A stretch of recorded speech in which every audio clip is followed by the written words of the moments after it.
Violent crime is surging in New York City. A random man on a bike punched me in the face, and I was bleeding everywhere. I'm here to find out why. You said, quote, there should be substantial cuts to the police budget, unquote. So they cut $1 billion. Yes, exactly. I'm here in New York, investigating how progressive politicians have fueled the violent crime wave.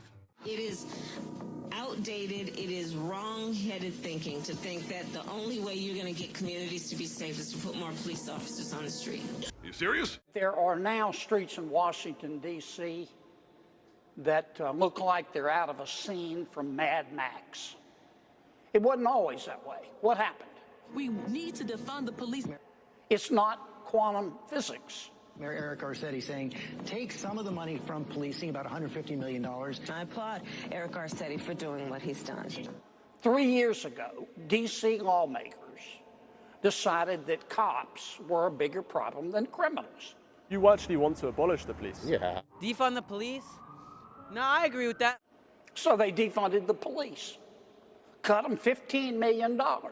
Unfortunately, the rise in violence has occurred just about everywhere in the United States without much difference regionally.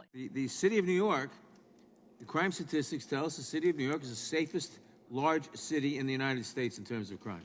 What you just said is one of the most insanely idiotic things I have ever heard.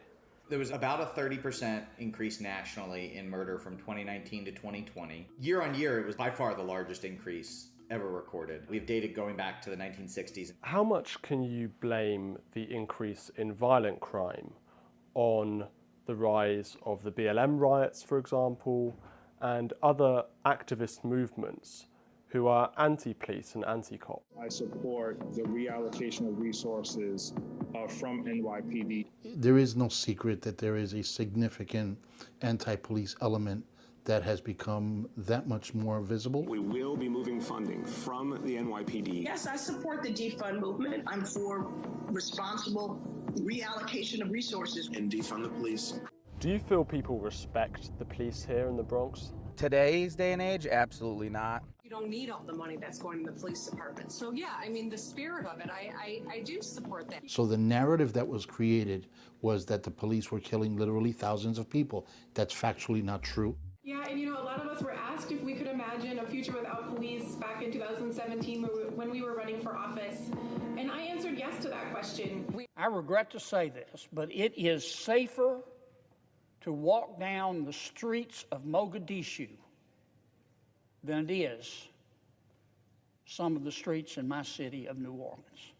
The police in city after city, whether it's LA, whether it's Chicago, whether it's New York, they are demoralized by this lie that they are engaging in systemic racism against minorities, that they're using deadly force against minorities just because they're black. Defunding police means defunding police. If these reports are accurate, then these proposed cuts to the NYPD budget are a disingenuous illusion. This is not a victory. Crime is strangling a free people.